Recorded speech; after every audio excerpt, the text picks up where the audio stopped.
Hi, this is Pam Smith with Farm Journal Media.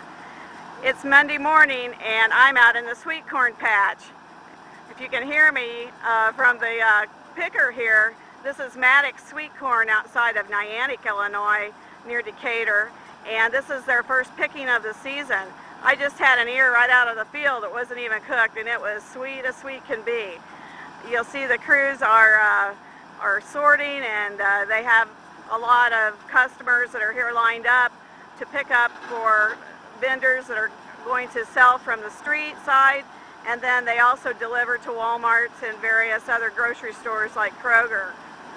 It's a good morning to be out in the sweet corn patch. It's Pam Smith reporting from Farm Journal Media.